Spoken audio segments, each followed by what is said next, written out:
and welcome. My name is Ayush Alavadi and you're watching What Did You Miss on Bloomberg Quint Live. Let's start with today's headlines. The Indian equity benchmarks rose in a volatile trading session ahead of Gujarat and Himachal Pradesh exit polls, which will be declared later in the day. WPI inflation hits an 8-month high. Wholesale prices rose 3.93% in November from 3.59% in October. The Supreme Court allows for arbitrators to be appointed in the second tax case between Vodafone and the Government of India. Proceedings in the case, however, will not begin before the 10th of January. Now, the second phase of polling kicks off in Gujarat with 93 out of the 182 constituencies going to polls.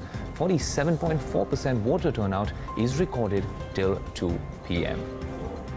Well, equity benchmarks closed a volatile session on a stronger note as the Sensex rallied 193.6 points to 33,246.7 ahead of Gujarat exit polls later today. Neeraj is standing by to take us through all the action on the Lal Street. Neeraj, have the markets really been anxiously awaiting what's happening in the exit polls? Well, you would say the markets were anxiously awaiting what happened in the exit polls, but didn't quite give an indication of that anxiousness or nervousness in the last 1 hour. Maybe blame it on the Bank Nifty weekly expiry, but the Nifty Bank pulled the index higher, and it was essentially a large cap dominated trade. So Nifty Bank doing very well for themselves, late surge there. Not so much for the mid caps and the small caps. So those didn't participate as much, as you can see. So flattish day for the mid caps and the small caps.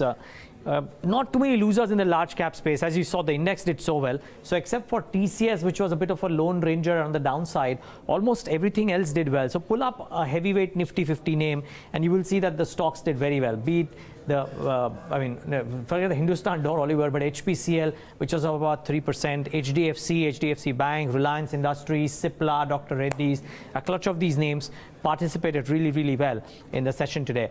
What about mid caps? As I said, the market breadth was probably flattish, but there were some individual names. One, Tata Communication, I thought the cheer faded. The stock started off about 8.5% higher in trade today because of this land demerger news.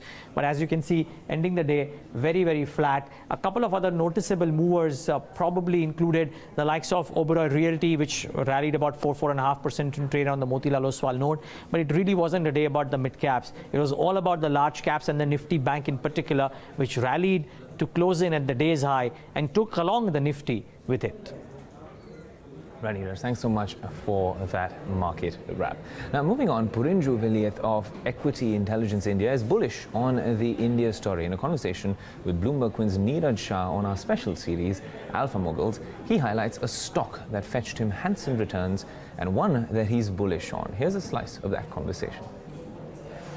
We have got industry leaders in the mid cap and mid cap and small cap. I remember KRBL. We have been talking this stock many times in the past many years. We bought in portfolio management at 20 rupees. I tweeted about this 2-3 times. On the national media also I talked many times. At 20 rupees, this is the global leader in that particular business. Forget about India. And the stock was traded like a penny cap. I'm telling you, nothing changed in this company. The normal visible growth in those days has been happening, and the stock price is today 600 plus, and a huge company. Now today people, the big brokerages, and they all are covering this company. At this, after going up by now 20 to 600 is like 30 times. Not in a decade. This I'm talking about in 3 years. Yeah. So this is just an example. There are hundreds of cases. Now investors across the board, especially the stock pickers, have been making money like this. Everyone, even the smallest guy out there, will have a story to tell. But what is it that you see differently? I mean, I'm not asking you to recommend a stock out here, but what is it that you see, for example, in a GVK where you have a large declared shareholding, over 5% of the holding, I think, is managed by your firm. What is it that you see which is different in GVK that others are failing to see? So GVK, I was betting on a few factors. Again, a standard disclosure, that's not a recommendation from you. No, I'm holding 6.5% it's not a recommendation. No, already the prices have moved up also. I was buying from 6 rupees onwards. Yeah, so irrespective of the price, what are you seeing in this? So it's at a very small market cap. But here, when we talk about India, now already if you travel into Mumbai by flight, at many at a times, the aircraft spend 15-20 minutes before landing. So there is already we are out of our capacity is almost over. And India, the airlines, the people traveling by flight, it's the highest increase in the whole world, percentage-wise. And this is going to continue for next 5-10 years. So the airport infrastructure is a very important thing. We need to have more airports, and we need to have our existing airports being expanded, or new airport one more airport like Mumbai it's happening. Mumbai airport GVK is going to do. So GVK found, in spite of all the leverage kind of issues, there is another side to the story, which is the management capability, the execution capability of this company. Not many companies have.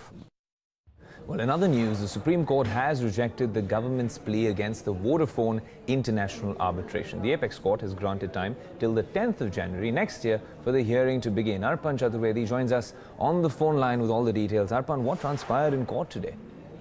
Yes, right. So in the Vodafone case, what had happened was that the government has right now given the Supreme Court has given the go-ahead only as far as the appointment of arbitrators are concerned in the second arbitration case, which was initiated by Vodafone. Now, and what the court has also said is that till 10th January, no arbitral proceedings in the second arbitration case will start. Why this? Is because in the Delhi High Court, the centre's plea objecting to the second arbitration case is already pending, and the next date for that hearing is 10th January.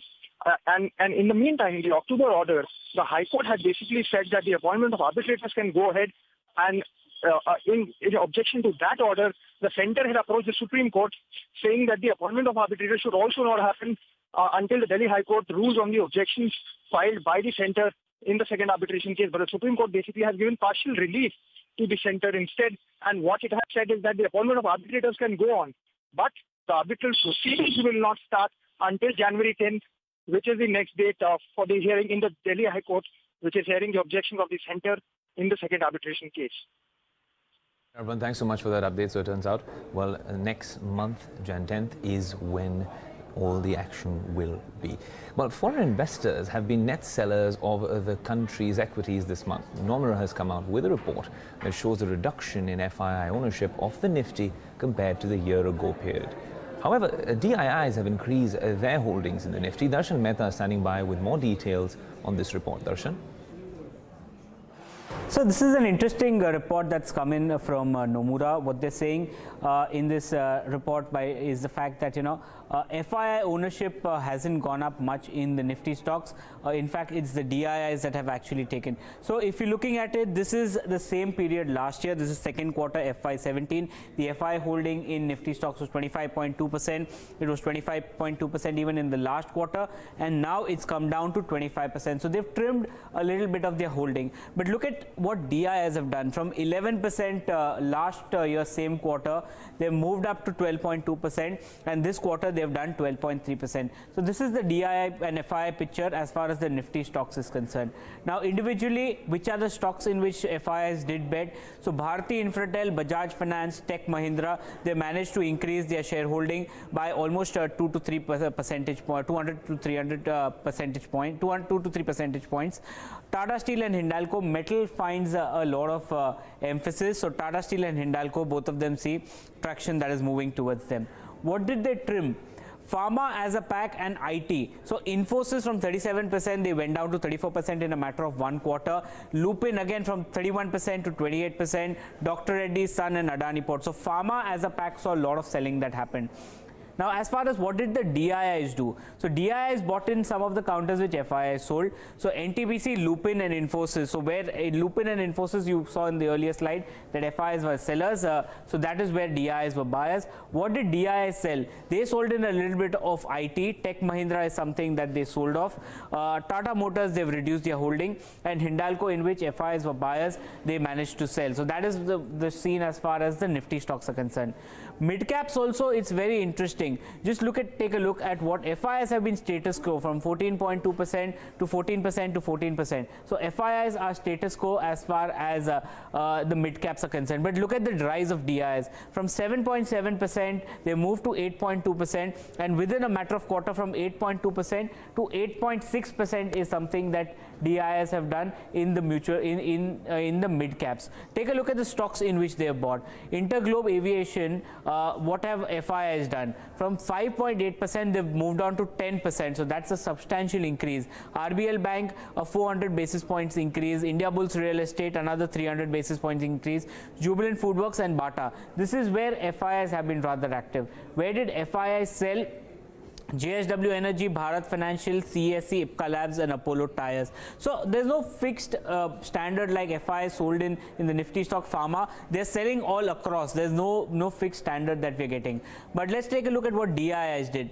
They were bullish on in a little bit of pharma stocks and aviation stocks. So Interglobe, even DIIs are net buyers. They bought in significantly from 3% to 5%. Tata Global saw significant amount of buying. Ajanta Pharma, Ipca Labs and Bharat Financial. These are the counters in which DIIs became active. And what did DIIs sell? Banks. Union Bank, IDBI Bank and Bank of India is where they reduced their holding. Bata, again, there seems to be a substantial decrease as far as holding is concerned. And Jubilant Foodworks from 12% to 10.3%. So overall, what you saw as far as the September quarter is concerned, FIIs pretty much held status quo. They didn't do much, but it was DII aggressive buying both in the mid-cap as well as the Nifty stocks. Well, the RBI has pulled up yet another bank for divergence in reporting of NPAs. This time, the regulator has slapped a 3 crore rupee fine on IndusInd Bank. Shraddha Babla gets us all the details in this report. So the 3 crore penalty that RBI has levied on IndusInd Bank is for non-compliance of IRAC norms.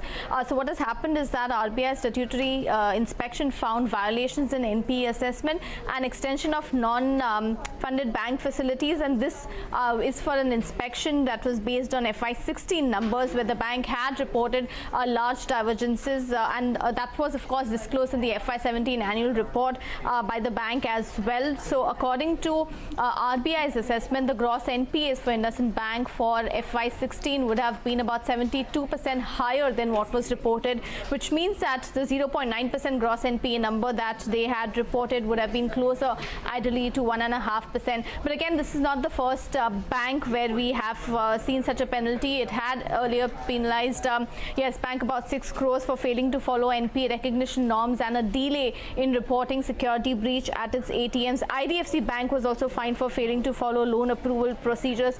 So broadly, while this penalty amount may really be negligible for some of these banks, and there's a reason for that, and that is that RBI has a cap on the penalty that it can levy, but it's mainly the RBI's messaging which really comes across strongly with respect to pushing banks towards making adequate disclosures like divergences and on NPA recognition norms. So that's really the key takeaway from this penalty. From the stock impact perspective, again, the penalty is monetarily too negligible an amount, and the markets, of course, already knew about the FY16 divergence. But you do have Macquarie, which says that this may remain an overhang on the valuations. Plus, you will have the markets track IndusInd Bank's FY17 divergence numbers closely, which the RBI will share with them, and they will share with the shareholders in the Q3 numbers. Well, let's have a look at some macro data. India's wholesale price inflation rose to an 8-month high to 3.93% in November from 3.59% in October. This data, read along with CPI, indicates a trend increase in inflation. Meanwhile, India's current account deficit narrowed more than estimated last quarter. The shortfall stood at $7.2 billion in the July to September quarter. That's 1.2% of the country's GDP. The gap is smaller than the previous quarter's number of 2.5%, but substantially higher than the $3.4 billion recorded in July to September 2016 as the trade deficit widened. Well, senior economist at Kotak Mahindra Bank, Upasana Bhardwaj, says that while CPI numbers surprised us, the WPI reading was largely along expected lines. She says the rise in WPI is largely due to increasing food inflation and also reflects an adverse base effect. She also expects an uptick in food inflation owing to a weak Rabi output. Listen in. CPI inflation was quite an outrageously unexpected number. And I think if we look at the WPI reading, which was more or less in line with expectations, after the CPI reading, we knew that the food inflation is going to surprise on the upside. So we were earlier penciling in a WPI reading of 3.78%, which after the CPI reading we thought it will be closer to 4%, and that's exactly what happened. The food inflation is the culprit here, and we know that as we go forward as well, the untimely rains which have disrupted the vegetables and fruits, and along with that, we also have a weak Rabi output expected. So I think all in all, food inflation, also there's an adverse base effect too.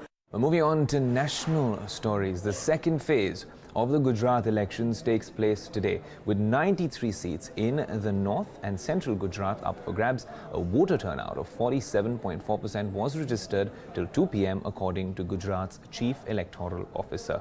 Of the 93 constituencies going to polls, 52 were won by the BJP and 39 by the Congress in the 2012 assembly elections.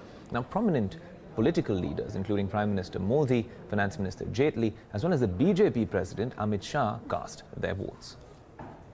Now, while the people of Gujarat cast their votes, the BJP and Congress continue to spar over violations of the Model Code of Conduct. The Congress today claimed Prime Minister Modi violated the code after he rode the streets of Sabarmati after casting his vote, calling it a road show. Congress spokesman Ashok Gehlot said Modi's drive-by was accompanied with flag-waving by BJP party workers. Just yesterday, the Election Commission had sent a notice to Congress President Rahul Gandhi for holding television interviews while the Code of Conduct was still in place. The Congress, in retaliation, questioned why the EC did not act against Modi's speech at the FICCI event yesterday. INS Kalvari has been commissioned into the Indian Navy today. It's the first of the 6 Scorpion-class submarines. Prime Minister Modi hailed INS Kalvari as the best example of the Make in India initiative. The diesel-electric submarine is designed by French naval defense and energy company DCNS. The 6 Scorpion-class submarines are being built as part of the 23,652 crore rupee Project 75 of the Indian Navy. The Supreme Court has reserved its order on providing interim relief in the Aadhaar case. The final hearing will take place on the 17th of January. That means that all linkages, including those of financial services and mobile linkages, will be extended to the 31st of March, as the government had earlier intended. The Supreme Court bench has directed the government to allot 7.8 crore rupees to set up 12 special courts to deal with cases involving politicians. The apex court said governments of states where the special courts are to be set up will constitute these courts in consultation with the respective high courts. The court expects the special courts to be functional by the 1st of March 2018. The bench said that the main issue relating to life ban on convicted politicians would be heard in the month of March. What comes as a disappointment, though, to developing countries like India? Well, the 11th Ministerial Conference on the 164-member World Trade Organization failed to break an impasse over public food stockholding. The US refused to engage in a food subsidy bill. However, India did not budge on a defense and a works program on e-commerce. Under the global trade norms, a WTO member country's food subsidy bill should not breach the limit of 10% of the value of production based on the reference price of 1986 to 88. India has been seeking amendments in the formula to calculate the food subsidy cap. Now, in her last policy announcement as the Fed chair, Janet Yellen stuck to script. The FOMC hiked interest rates by 0.25 percentage point, but left its rate outlook for the coming year unchanged. The policymakers, however, projected a short-term acceleration in US economic growth. Bloomberg's Kathleen Hayes reports. Let's start with the Federal Reserve because, yes, they wrapped up 2017. They wrapped up what is the beginning of the end of Janet Yellen's term as Fed chair with a rate hike they have signaled for some time now and signaled 3 more coming in 2018. Let's jump right to the terminal to look at dots. Go, DOTS, go on the terminal. Here is 2018. Here's the same consensus we saw before the Fed updated its summary of economic projections at its meeting that ended on Wednesday. 6 voters clearly aligned line for 3 rate hikes, but you can see there's a bit of dispersion. Some see maybe 4, some see fewer. Now, the Fed, in its policy statement, and in this Summer of Economic Projections, they boosted their GDP forecast a bit for 2018 and 2019. They continue to see a medium-term inflation rise, regardless of what happens to tax cuts, is almost what Janet Yellen said at the presser, her last one as Fed chair earlier on Wednesday. In a strong labor market where many firms are having difficulty finding qualified workers, we would expect just through normal demand and supply channels to see some upward pressure on wage growth over time. Alrighty, and in fact, she does expect the labor market to remain strong, she said later in the press conference, and that's going to eventually boost wages. Well, it better, because take a look at hashtag BTV711. Inflation's got a long way to go to hit that 2% target. Here's the Fed's key measure, PCE core, up to 1.4. Long way from the yellow line, that's 2%. In fact, the past year, mostly, it's gone down. Now, core CPI, Consumer Price Index, not the Fed's main gauge, but watch closely, because it was starting to rise, until November. It went down to 1.7 year over year. What does that tell you about the trend and the difficulty of getting to 2%? This is why there were 2 dissenters at this meeting. Charles Evans from the Chicago Fed, Neil Kashkari from the Minneapolis Fed. Charlie Evans has said, hey, what's the hurry? We could wait till the middle of next year and see if inflation is finally making that move toward the yellow 2% target that I just showed you. Neil Kashkari has been saying basically the same thing. In fact, he said rate hikes are sending the wrong signal. They're pushing down inflation expectations. Well, that's what's happening in the US with the Fed. What's happening here in Asia? Well, China has followed the US Fed and tightened its monetary policy with a 5 basis point hike in borrowing costs. This comes as People's Bank of China seeks to balance the need to tighten monetary policy with avoiding jolting its markets. The People's Bank of China raised the rates it charges in open market operations and on its medium-term lending facility hours after the Federal Reserve hiked. The central bank also injected a net 101 billion yuan, or that's $15 billion, through the MLF, an indication that officials are seeking to limit any impact from the higher rates. Well, Tom McKinsey of Bloomberg News sums up the possible impact of the PBOC decision in this report. Well, they put out a statement, the PBOC, saying, look, this was a logical move on their behalf following the Fed's decision to hike rates, of course. They said it was also a part of this process of trying to move distortions out of the market, particularly pointing to this gap between what we're seeing in the open market operation rates and the money market rates. And they said, of course, it's part of an attempt to lean on the credit expansion. We saw those credit expansion numbers coming in for November, much higher than many had expected. But as you allude to, capital outflows, clearly a concern for policymakers is here. They don't want to see a rush to the exit, the kind of thing we saw in 2015. And they do have a window in which to do this, to raise rates, because they've got relative stability in the yuan. They've got the FX reserves above 3 trillion. They've got a relatively strong economic picture. We saw the retail sales, industrial production, fixed asset investment coming out this morning, pointing to a particularly stable picture for the Chinese economy. And then, of course, in terms of inflation, the consumer price inflation is still below target. So they do have a window in which to do this. And as you say, this was just nudging it up 5 basis points, about half of what we saw when they moved it up last, which was in March of this year.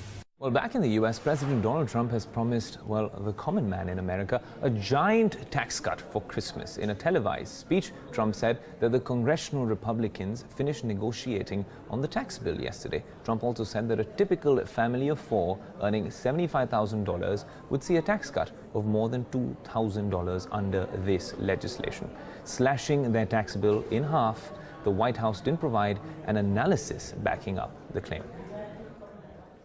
We want to give you, the American people, a giant tax cut for Christmas. And when I say giant, I mean giant.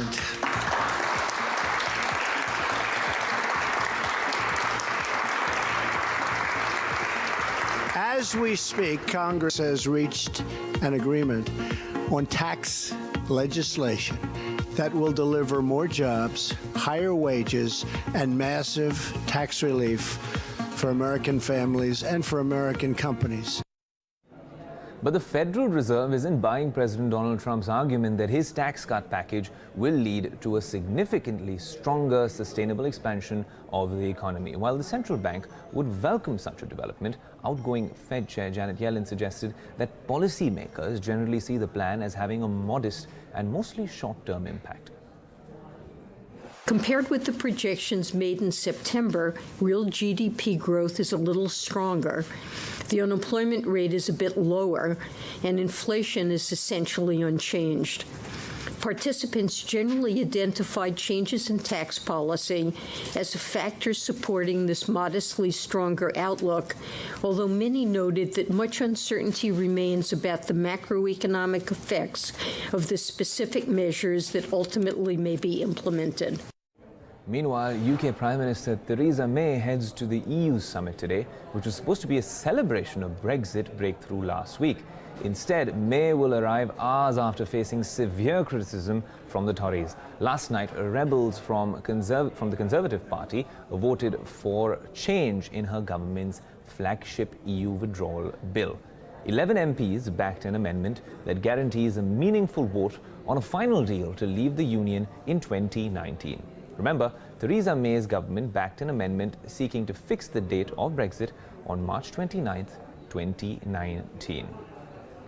Well, Bitcoin enthusiasts are preparing for a battle in Washington to protect their industry's ascent. Advocacy groups are gearing up in Washington for a lobbying push in 2018.